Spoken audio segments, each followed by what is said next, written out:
Good day, everybody. Sean Barnard with you here. Talk a little everything. It's the Daily Ticket. Yes, a lot NBA discussion, a lot of the NBA discussion coming up here on this show. Following, just to let you know, great day of programming here. We're going to run a little best of from Sean and Sam from yesterday, where they talked a little big picture. I don't think anybody on the show yesterday, we're going to cut it down because you guys did a great job covering everything. But I don't think anybody had the Miami Heat coming back from 3 games to none. The Warriors and Rockets is definitely an interesting discussion, but we'll talk about that in just a second. So we got that. That's coming up next. And then a little bit later on the station, Bending the Edge with Ryan Beef Coyle and Nick McClay. A little NFL draft recap, and we're going to hit on a little of that as well. We got a lot to do. Sean, let's get right into it. Phillies back in action day one. Against the Nationals at home. That's good. Of course, took 2 or 3 against the Chicago Cubs over the weekend. Cubs on top of the Central Division, so don't sleep on the Cubbies, all right? That was a big-time series win. Oh, by the way, I think the Phillies heading into that series in Chicago ended up losing 3 straight road series, if I'm not mistaken. So put an end to that, which is a good thing. We'll talk a little bit about that coming up. We'll fire up DraftKings Sportsbook, take a look at the pitching matchup, so on and so forth. But of course, I got Sean Barnard here today. We got to open up with the NBA playoffs. And I have to ask you this. I'm a very simple man. Simple man, like Leonard Skinner once said. Okay. I'm going to save everybody the trauma from me trying to belt out those lyrics. But if I was to tell you that in the second quarter, when the Houston Rockets were winning by 2 points, and Dylan Brooks punched Jimmy Butler in the head on the free throw line. Just whack. I get it. It's not what we want, but would that have benefited the Houston Rockets more yesterday and therefore might have led them to a 2-2 series tie instead of now trailing 3-1 and pretty much all she wrote? Maybe if you get Jimmy Butler out of that game and it's only Steph Curry and you lose Dylan Brooks, oh well. Would you sign off on that? I'm actually surprised you went this direction with it, because to me, the Draymond Green stuff was far more egregious yesterday. That Draymond Green 1,000% should have been kicked out of that game before halftime. No doubt. No arguments there. And by the way, Draymond, the guy who makes the game-winning defensive play, because he's Draymond Green and that's what he does. I personally was much more rattled and frustrated, upset. Can't believe the different standard of Draymond Green. If any other NBA player does the things that Draymond Green does, how quickly they're kicked out of the game, but he's just allowed to do those things. The dude's addicted to trying to kick guys in the nuts and tried to do it again yesterday to Tari Eason there as Tari stood over him while he was already on a technical foul there. So, yeah, there was a lot. It was a bloodbath. It was a UFC battle in the first half of that game there. But it did end up being a pretty good basketball game down the stretch there. I do feel a little bit heartbroken for this Rockets team, as I don't see a world where they come back from the 3-1 deficit. But to be honest, like, they do have to look themselves in the mirror as well. That I thought Ime Udoka was outcoached in that second half by a pretty comfortable margin. He should have stuck with Steven Adams in the double big lineup to a larger extent. Jalen Green, you just have to be better at a regular rate. Another game where he was held below 10-point scoring. That is 3 out of the 4 games in the series that he's been held below 10 points. And it's not coincidental that they've lost all 3 of those games here. So you have to get more from a guy who's supposed to be the face of the franchise there. So the Rockets got to wear the responsibility at the end of the day. No doubt. And I guess big picture, I mean, 109, 106 final score, right? Game 1 was a blowout. That was an ugly game. Of course, Rockets won the second game. Third game, 104-93. That got ugly as well. I don't remember if you had the Houston Rockets winning this series. I don't believe you did, right? I think that, am I mistaken on that?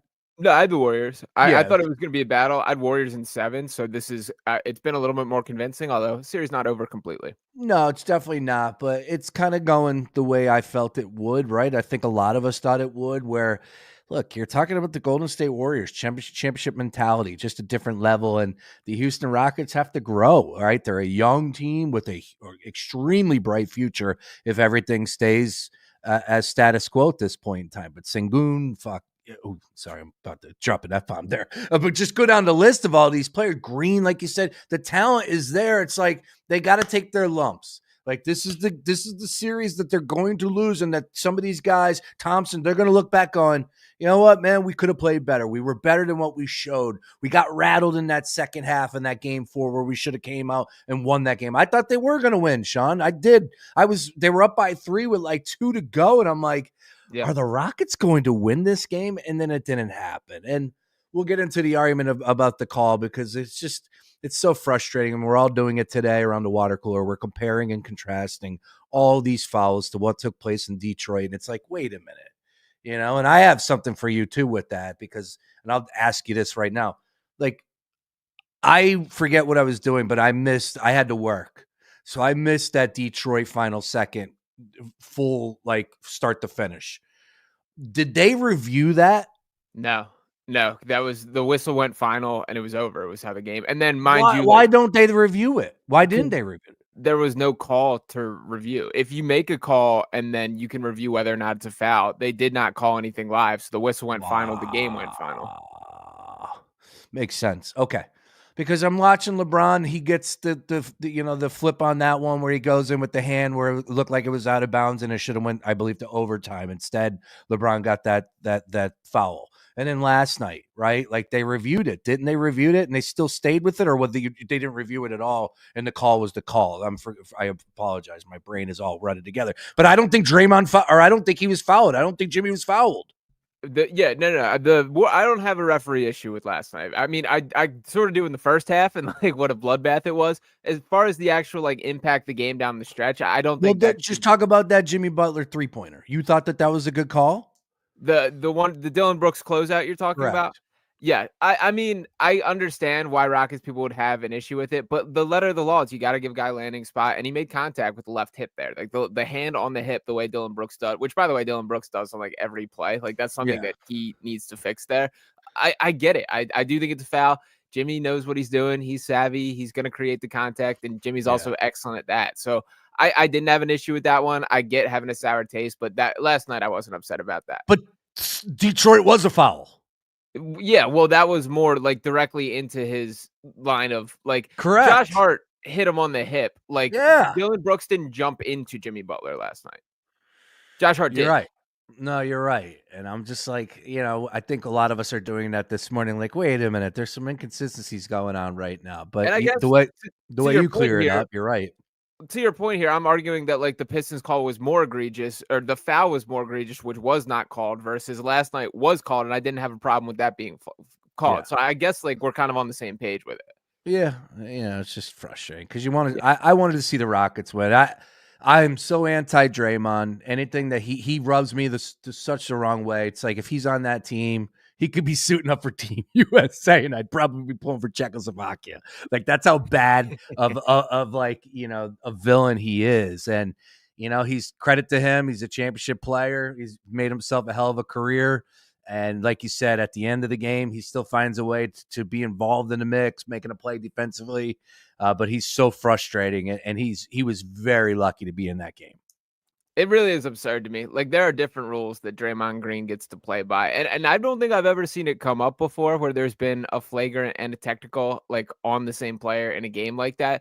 And mind you, within the span of like, I do think the referees kind of put themselves in a tough spot here because I thought the technical was strong when that happened. I don't think Draymond really deserved one for that, but they gave one to him. And then immediately after the fact, like 2 minutes later, just a clear cut, one that should have been a technical in my mind, which means he's out the game. Ultimately, he did stay. He filled out his bingo card of however many fouls and however many different ways that he can get in trouble in a game throughout that matchup there.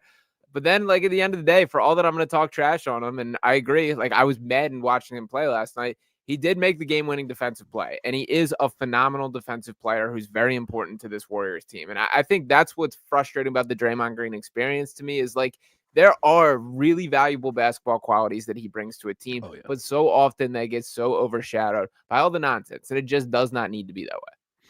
You're right about that. All right, let's fire up DraftKings Sportsbook and take a look at some of the numbers that matter. Maybe a little bit too late to get involved as far as that series is concerned right here, right now. Once again, Golden State and Houston should be playing to close it out tomorrow night at 7:35. Houston, a 4-point home favorite. 204.5. Anything for you on that one right now? Yeah, I don't mind. I do think Houston goes out with some pride here. Like they're not going to roll over with it, and they're going to fight. I'm going to bring this conversation back to the Jalen Green stuff to list off his stats for this series. That he had a brutal game one, played 31 minutes, had 7 points on 3 of 15 shooting, then exploded in game two, 38 points, 13 of 25 from the field, was excellent, the best player on the floor in that game. Then just 9 points in game three and 8 points in game four. The Rockets have some really tough decisions to make about the future of the franchise. They have so much young talent here, and Jalen Green is supposed to be the clear-cut face. You're just not if that's going to be the variability that you play with when you don't know what you're getting on a night-to-night basis. We've done this joke with Karis LeVert that it's like a roulette of what basketball player you're getting, that there's nights where he'll look like Michael Jordan, there's nights where he'll look like Jordan Poole, and there's nights where he'll look like whatever in between there. That feels like Jalen Green right now, and it just can't happen for a guy of that. And it's tough. Like, I have a hard time quitting on the dude because when you see it, Yeah. it's so evident. Like, I can see a world where it all clicks for him, and he's a top 10 NBA player, but you can't have this level of variance in your game. So the Rockets are going to have to make some sort of big swing this offseason. To bring it back to this game specifically, I think they probably squeak out one more just out of respect and extend the series a little, but they're not winning 3 straight against this Golden State team. All right, quickly on this, 55 points, 55-point victory in a closeout spot. So I'll tell you what, I'm starting to get fired up for those round 2 matchups, especially in the East. And I don't think we talked a lot about the West. Tell me I'm off on this one. First of all, the Pacers are not getting nearly enough credit.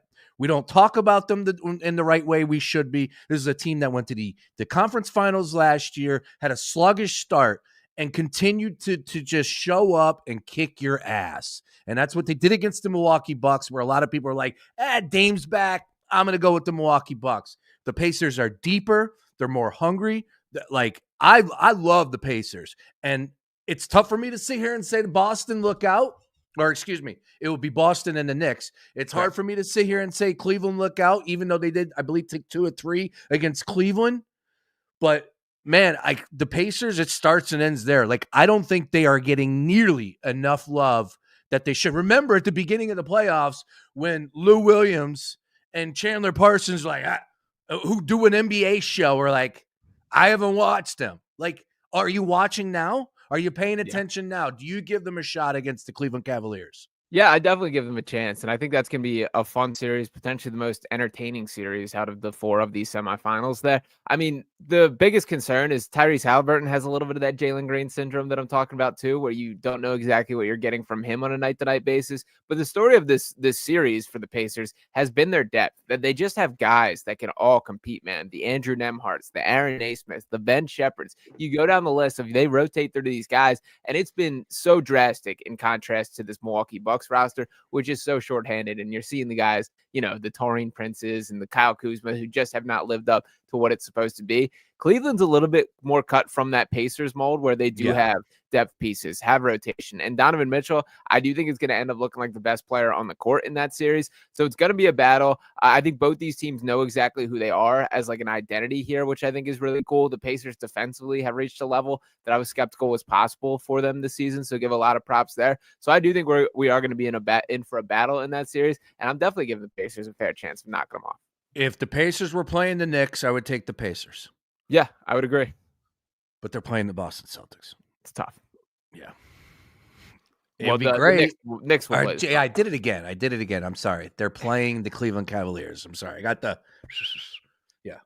I apologize. Everything's going to come back to Boston versus Cleveland in the Eastern Conference Finals. And I'm trying to make a big deal over the Pacers, but we know what's in their future. We'll see what happens. We don't have the numbers in front of us. We don't have the series price. We don't have the series games. So there's maybe ways to get involved, even though we do think that they will be coming to a halt versus the Cleveland Cavs. But it is an interesting series that we will be all over for. That's for sure. Knicks and the Celtics, if that's how it plays out, any chance the Knicks could beat the Celtics?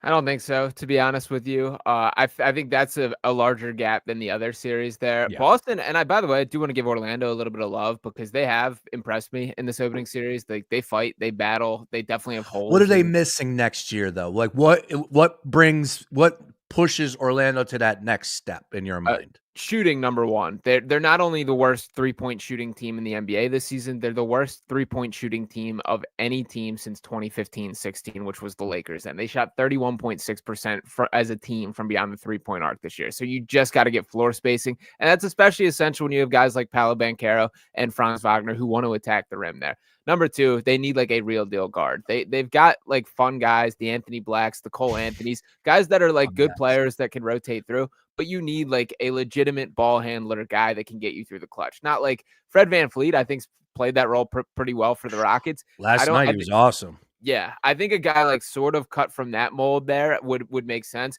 So they're not that far off. It's a couple pieces, but it's some very important pieces they got to get to take that. But I do give Paolo and Franz a lot of credit for going toe to toe with the Jason Tatums and Jaylen Brown in this series. But yeah, I do give Orlando. I like the direction Orlando is trending. Okay. It is interesting. They have young pieces. They've dealt with a ton of injuries this year. They had my attention. You're right. When you do watch these games, they were up by in game one. They were up by at half in Boston, right? And Yeah. like they've been fighting. It's just the Celtics are the Boston. Celtics. Yeah, they're just so good, and there's not much you could do about that. All right. We are talking big picture. We are hitting the fast forward button. I am. But forgive me because we do have 4 games and these games got to be played. And the almighty equalizer is the point spread. So with that being said, 4 games tonight, 6:05 p.m. We'll go quick here. Pacers and Bucks, 8-point spread. Pacers favored 222.5.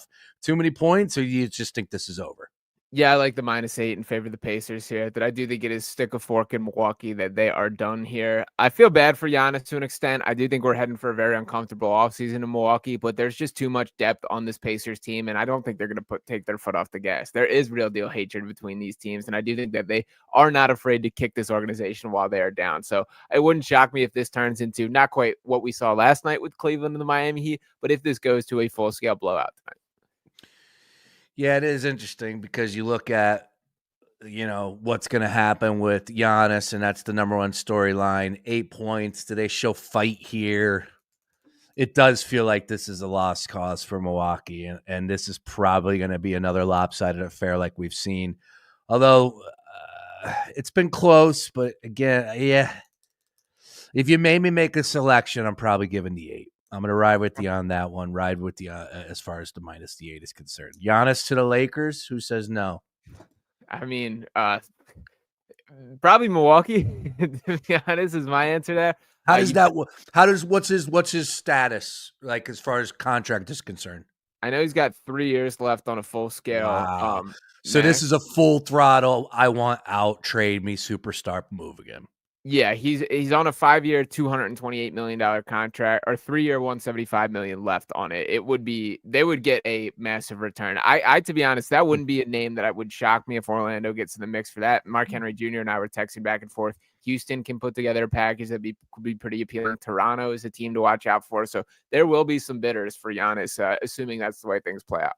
Interesting. Oh yeah, there's definitely gonna be some bidders. Who would fetch more of a package, Luka or Giannis? If Luka, done the right way. I think Luka, if done the right way, just because of age and a guy who the fact that he's 25 years old, I think really sells it there. But granted, Giannis, I mean, he's 33, or he's 30. I'm sorry, 31. So he's still got years left and playing at a very high level. Both, you could make a case if things play out the right way that Giannis could fetch an all-time trade package. December 6th, 30. He's going to be 31 December of this year. Okay, gotcha. Even better for him. Yeah. And as much as it sucks for Milwaukee, he's obviously been such a face of the franchise, done things the right way. It's time. You guys got a ring, and you can jumpstart the next generation of Bucks basketball. Yeah, I couldn't agree more with you on that one. He's been there for a long, long time. Did get the championship. It starts and ends there. Yep. He's drafted by them in 13. That's over 10 years. So if a guy like Giannis says it's over, it's time to move on, then that's just don't hate the player, hate the game, Yeah. And is Dame done? What's Dame's deal? Because he got traded from Portland, obviously. He goes there dealing with the injuries. It just is what it is at this point in time with Dame.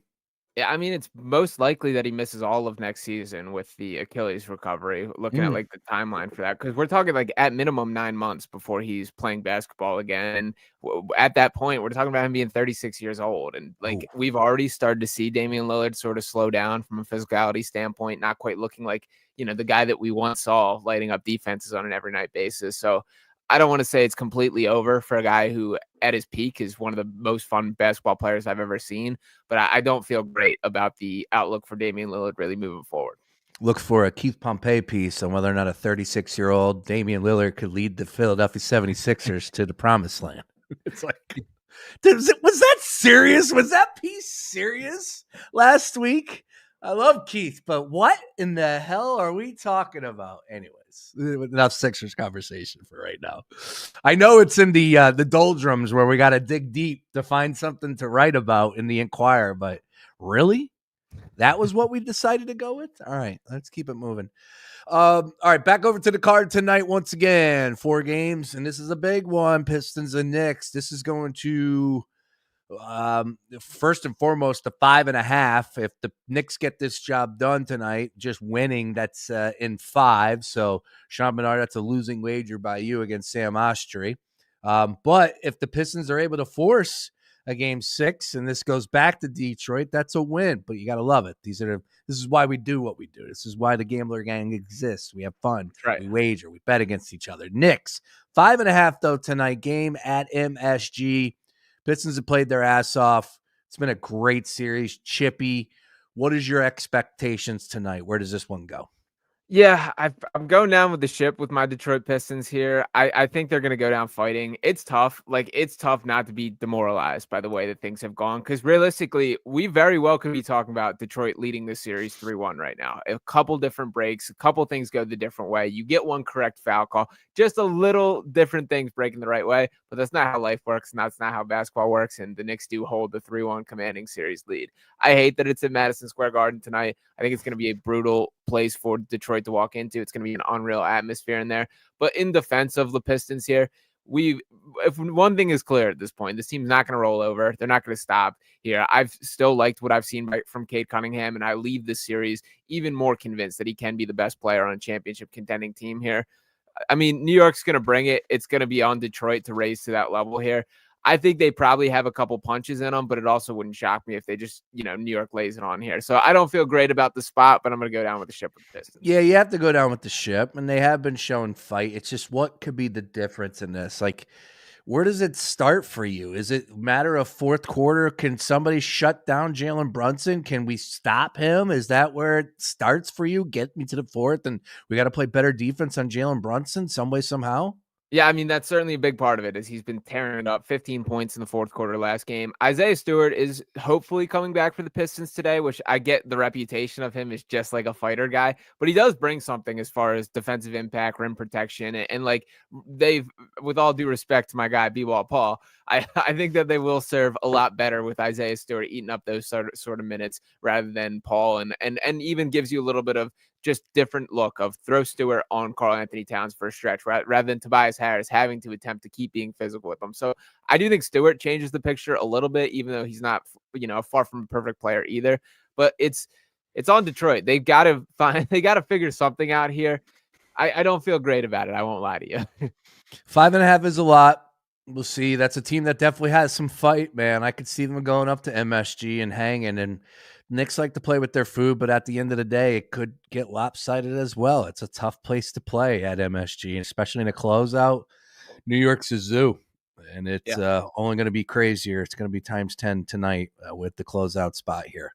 All right, keeping it moving. Magic Celtics 11.5. Are you back in the Magic catching the points?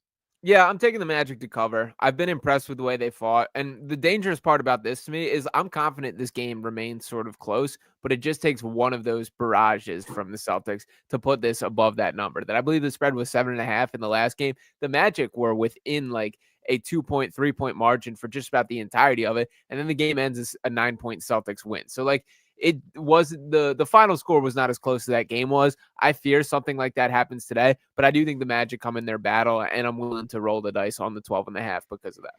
All right. And then a final game. Let's talk about the series as a whole because this is the one. Clippers and Nuggets, man. And you feel for the Clippers.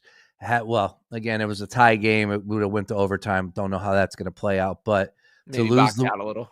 yeah, they focused on Joker, and what a crazy way that game ended. Because even as I was watching the replay, I'm like, I don't know the rules. Like his finger was still on the ball. It was through the cylinder. The light was on. I'm just like, does that count? It should count.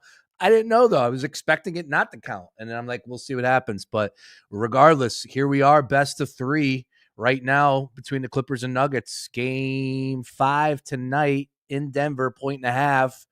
And Clippers are favored. 10:05 is our tip. 208.5 is our start or our total here, Sean. Wrong team favored in your mind? I don't think so. By far, the game that I've had the toughest time with. I do still think that the Clippers are the slightly better team. I mean, minus 122 to plus 102 is about as close as you're going to get. It's still my optimism in like the supporting cast that gives me faith in this Clippers team. Shout out to Aaron Gordon, Matt. Like that is honestly one of the crazier finishes I've ever seen in a basketball game, and had the same experience of you. I've watched that clip 100 times and still can't definitively tell you what my Yeah. opinion is on whether or not it should count it. Ultimately, I do think the referees did get it right, and you got to give it to them in that spot. And I do think it was through the cylinder, if that is the letter of the law here. But now that is all wiped clean, that this is just a best of 3 series here. I think that the Clippers are going to wake up a little bit from that. That both their losses in this series were just James Harden not boxing out, essentially. That if you put a body Mm. on Aaron Gordon in that spot, you're talking about going to overtime. I get in that case. Same in the last series, that you allowed an extra possession, or in that last loss, that you allowed an extra possession that ultimately cost you the game there. So there are little things that can be fixed. I think the Clippers overall have executed at a fairly high level. And while Jokic is terrific, like Michael Porter Jr., it's been a roller coaster experience in the series. Aaron Gordon really battling through some physical stuff, even while playing well. So I kind of think like the Nuggets are playing their A-plus basketball while the Clippers haven't fully. And I think that sort of evens out in these final 3 games, starting with tonight. It's been a hell of a ride, man. These NBA playoffs have been hitting in a big, big way. From the Rockets, the Yeah. Warriors series, the Knicks and Pistons. Look, you get your blowouts. Don't get me wrong. And nobody's shocked that the Cavs laid the lumber the way that they have, or swept them. I'm not surprised that they swept them, but winning by 55, embarrassing them on their home floor, and the Miami Heat with the Heat culture. And then you Outscored them see, by 30.5 points per game on average. yeah, I think it's the most lopsided series in NBA playoff history. I believe In so. four games. Yeah, it's just ridiculous. And, if you're the Miami Heat, you got to scrap everything. Like, if you're telling me that LeBron was too much with his entourage back in the day, and that was, Pat Riley, like, I'm done, I'm good. Everything else that we've heard about Pat Riley, like, what do you do now? What do you do? Well, I think we sort of forget like how much of this season was completely derailed by the whole Jimmy Butler saga. Like that Fair. was not, he played I think 29 regular season 30 regular season games with the Warriors. Like so much of this season was Jimmy Butler pouting. Is he playing tonight? Is he not? Is he suspended? What's going on? Like this whole Yep. season was sort of a wash that they never really had a chance to build. Now you're right to the point that they have to add talent here. They have to get better players. Like that is the root of this here. But Tyler Hero, I thought, took some nice strides. Bam Adebayo is still a good player. Davion Mitchell, I think a really positive storyline. Khalil Ware, like I think that they hit on the draft. So there's something here, but you got to like start from ground zero and build up, because like I think the story of the season, if you're the Heat, you pretty much got to chalk it up to like the Jimmy Butler divorce sort of derailed everything. And now we got to wipe the slate clean and start whatever this next version of ourselves is. It's pretty crazy because you look at those two teams in Florida. One is supposed to have the culture. Didn't really show us in Miami. Orlando might be building something, like we discussed. So we'll see how that one plays out. All right. Again, back over to Clippers and Nuggets tonight. Clippers a 1.5 favorite. This is the series all knotted up at 2 apiece. 208.5 is our total. Game being played in Denver. It's going to be electric. I don't expect this to be a blowout either way.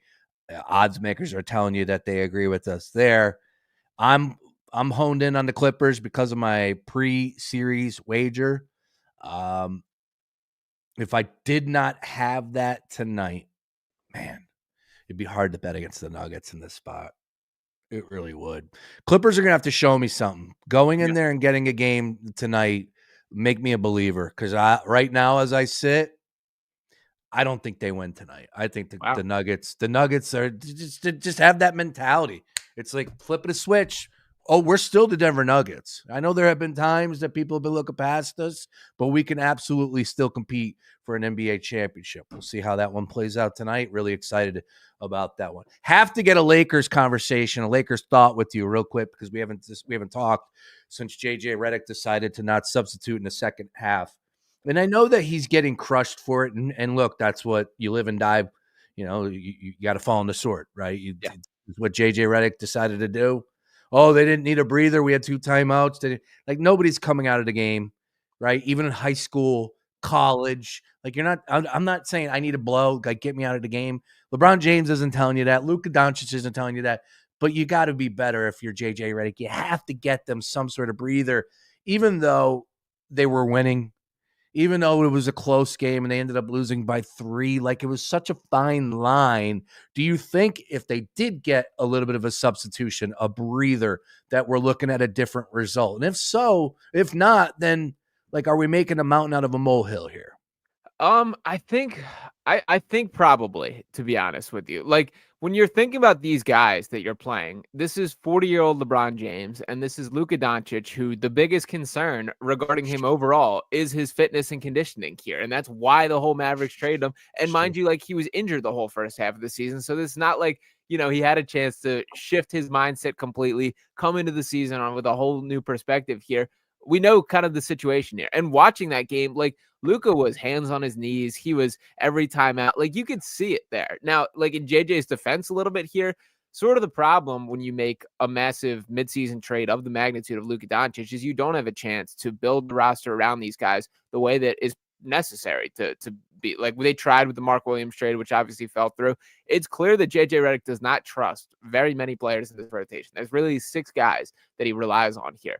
But like these are your guys at this point. There is no changing that. So you kind of got to make do. You're telling me you can't squeeze like 6 minutes for Shake Milton here or whatever the case may be. You throw a name at me. It is kind of my point here. So I think it was a mistake by JJ Redick. They very well might have lost that game otherwise. My biggest concern in this overall series is like the belief in the Lakers should be that, yes, the Timberwolves are a more cohesive team. They're more depth, top to bottom, more talent. But you have Luka Doncic and LeBron James. So you're going to have the best player in the series. The problem with that is Anthony Edwards has been the best player in the series. That I think in my mind, he's pretty comfortably outplayed both Luka Doncic and LeBron James. And that should be kind of the stunning, I guess, reality check from a Lakers perspective. Totally agree. He has been. I don't think anybody should be arguing that. Ant's been on a different level, totally putting his team on his back, showing us what he has in the tank. And again, this is another team that maybe we weren't talking enough about, right? Yeah. Like, again, the issue that I have when I ask these questions is like, as soon as I want to beat my chest for these underdogs, right? These teams that went on the run last year, it's like, yeah, but who are they playing next? And then it's like, Right. yeah, all right. So now what? But there is 100% fact. It is factual to say like nobody had the T-Wolves against the Lakers. Nobody did. Everybody had the Lakers winning this. I know right hand in the air, I wanted the Lakers to win this because of the NBA. Like I wanted to see that next round with LeBron out there, of course, but it doesn't seem like that's going to happen. And it just feels like the Minnesota Timberwolves are the better team. They have the better player on the floor.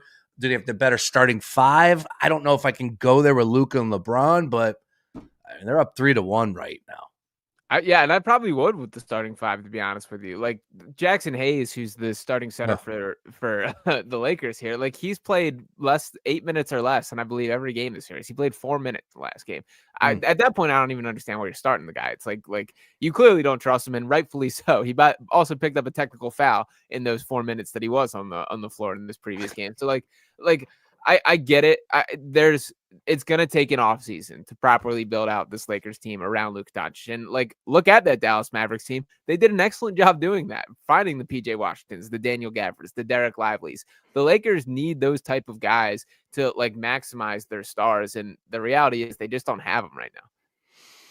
Get Anthony Edwards or Anthony Davis Giannis. back on the team, Yeah. or Giannis. Yeah. Yeah, look, it's real easy for me to say here, and I'm not like the basketball aficionado, but when we watch these playoff games, like if you don't have size, if you don't have like somebody that could fill that lane up, you're in trouble. It's just playoff basketball is just a different monster. And I don't know, maybe even not so much in this series, but you could tell like the Lakers just are missing something. And that's where I would start. I would start there. Just not enough rim protection, not enough size in the lane. Anthony Edwards, like even though that they were doing that box and one, whatever the hell they were throwing out there, he was still getting to the rack. Yeah. And he's like one of the greats in the game, but I don't know. That, like you said, in the offseason, JJ Smart, I'm sure he can assess real easy what they need. I don't know if they're able to go out and get it, but it's going to be intriguing, that's for sure. And it should be LeBron James's swan song year too, as well. I would imagine he's going to retire after next year. We'll see. I have no idea where his head's at right now. He's still playing like it. Like I would even argue he's probably been better than Luka in this. I definitely would argue that he's been better than Luka in this series, which is insane to say. So like it's kind of up to LeBron at this point. And one quick note on kind of your theme here. I do think these playoffs should squash this like kind of casual take that, all NBA teams play the same. Watch a couple different playoff games and you will be walking that take back right away. Because you look at how the Houston Rockets play compared to how the Lakers play, compared to how the Timberwolves play. You go down the list of each of these teams, it is drastically different styles of basketball. That's part of what makes this sport beautiful. Oh, absolutely. It's the bodies that fill out a roster. Of course, your superstars. I know we always talk about the superstars. The league is always going to focus on that. But if we're talking championships and you don't have depth and you don't have a team that could fill out around Jaylen Brown and Jason Tatum, you're not winning a championship. If you don't have those players, like, forgive me for saying this because I feel like I often do, but a guy like Al Horford has been incredible for the Boston Celtics over the years, right? Like, doesn't it feel like, am I wrong by saying like this dude is the type of guy that plays different when it comes to playoff time? I know he's a good player throughout the course of the season, not so much even this year, but years past. Like, he's a guy that goes in and pulls on that tough rebound, picks up that tough defensive matchup. He's a damn good player that you want on your roster. And, look at the Lakers. They don't have that type of guy. And again, like I said, it's just one guy that I'm throwing out there. But to your point, as far as teams that play completely different, the Cavs, much different than Oklahoma City. The Knicks. The Knicks, Denver, teams that are moving on here. Like, yeah, it's you got to play to your strengths, and coaching is definitely something that you have to have as well to win a championship. We'll see what happens. Speaking of championship, real quick on this, let's update the odds. DraftKings Sportsbook, OKC at the top, plus 150. Celtics 2-1. Cavs 5-1. Golden State next up out there in the West at 16-1. Clippers 25-1 to win the championship. T-Wolves 28-1. Lakers 40. Knicks 45. Nuggets 60. Pacers 70-1. We'll stop there. Anything catch your attention on that? I'm a little bit surprised. So for starters, I'll say I think either the Clippers or Nuggets, whichever team does eventually win that series, will probably hop the Warriors for the fourth best odds there. I think obviously because it's a 2-2 series and sort of a toss-up at this point that they've dropped, but I would think either one of those teams that move on do climb there. The Pacers feel disrespected to me. I don't think they win an NBA championship, but the plus 7,000 feels kind of crazy to me. Like, I would have guessed they were at least above the Knicks when talking about like a path to the championship type outlook here. Like, I give the Pacers a better chance of knocking out the Cavs than I give the Knicks of knocking out the Celtics, just looking ahead at the next round. So it's kind of surprised me. That's like twice the odds. They're a little less than that. Pacers, I would say, is the most disrespected with it. I do think if you're a big believer in this Clippers team or this Nuggets team, it's not a bad chance to take a shot at it right now, because obviously they got to get through the series, and then they're taking on the Oklahoma City Thunder. So it's not like it is easy by any means, but I don't think you'll get a better price than what it currently looks like. Clippers and T-Wolves get my attention. T-Wolves 28-1. Again, I think that they could beat the Warriors. And if that's the case, I don't know what they can do up against OKC, but is it OKC? Is it OKC or is it the Nuggets? Is it OKC or is it the Clippers? And if that's the case, then you're looking at a team that absolutely went balls out against the Oklahoma City Thunder in that series. So maybe the Minnesota Timberwolves could sneak into an NBA Finals. I don't know. Again, you're asking a lot there to win it all. So with that being said, let's talk about the Western Conference to represent in the NBA Finals. OKC minus 175, Warriors 6-1, T-Wolves plus 850, Clippers 10-1, Nuggets 20-1. I think I'd be taking a swing on the Clippers, to be honest, the more I think about it. Though, like from a matchup perspective, and OKC is the gold standard, the juggernaut. Like looking around what team I think matches up the best with them, it is probably the Clippers. That I do give them a legitimate chance to be able to match their defensive level. To still have a guy like Kawhi Leonard who can absolutely go toe-to-toe with Shai Gilgeous-Alexander under the best of circumstances there. So that 10-1 in favor of the Clippers does catch my eye a little bit from a value standpoint. All right, NBA playoffs rolling on. Sean Barnard, nobody does it better. Make sure you're following him on all things socials. Great job yesterday with Sam Ostry. We're running that back today. You'll be able to hear a little bit more from those two brilliant basketball minds. And then, of course, these next round matchups are going to be awesome. But let's get through tonight. 4 games on the docket. One more. Your favorite play tonight? The Pacers -8. Okay. Stick a fork in Milwaukee, man. I'll ride with you. I would say it's the Nuggets, but I'm not betting against the Clippers, so I'm going to ride with you as far as the Pacers. We're not Celtics 11.5 against the Magic. You think there's going to be some fight in that one? I think there's fight. I do think that's going to be a semi-close game. My fear is like that just barrage of scoring that the Celtics can pour on at any point and make it look like a blowout, even if it's not. Yeah, exactly. All right, quickly on this, over to the world of Major League Baseball. Phillies back in action against the Washington Nationals, and you would hope that they're able to get it going here against the Nats. Mackenzie Gore, though, remember him from opening day. Wheeler on the mound for the Phillies. He's at minus 192. Warm weather down there at Citizens Bank Park. Hopefully the bats can be a little bit more aggressive, but pitcher props. Are we looking at Mackenzie Gore's strikeouts? He is at 7.5, 6.5 at minus 105. Zach Wheeler is at 6.5 at minus 125. Yeah, it was nice to see. And by the way, it was 13 hitters that Mackenzie Gore struck out on opening day there. I had to fact check that number because it felt like every single guy that got to the plate is who was sent down with that there. Seeing a little bit of life from this Phillies team. I do think they've played better baseball of late. The bullpen, Jordan Romano, pretty encouraging sign the other day. And I do think some grittiness that we saw in that Cubs series here. So I'm still sort of keeping them at an arm's length right now. I'm not ready to be this team's back or they're playing like the World Series contenders we hope they can be. It is always nice to have Zach Wheeler in the bump, and I don't hate that 6.5 strikeout number. But I'm still my mind is open, and I still have a little bit of skepticism for the Phillies for how this start to the season has gone. Looking at the Dodgers rolling the Marlins, tough game yesterday. Alcantara is clearly not the same pitcher as he once was. He's a plus 164. There's nobody mentioned for the Dodgers starting pitching right now, minus 198. So maybe this is a spot to jump in there and buy low because once they name a pitcher, it could get cut down or bumped up. Let's put it that way in favor of the Dodgers. Giants and Padres, an interesting series there has my attention. Braves taking on the Rockies. The Rockies, I believe, are on pace to win 23 games. 23 games this year? Like, how is that even possible? Don't let them get hot. Now, last year, the White Sox were the worst team in Major League Baseball history, and the Rockies are essentially saying, hold my beer, I'm coming for the crown. The Rockies are 4-24. Jeez. I didn't realize it was that It's bad. the worst start in modern National League history, and are currently paced to win 23 games and lose 139. Wow.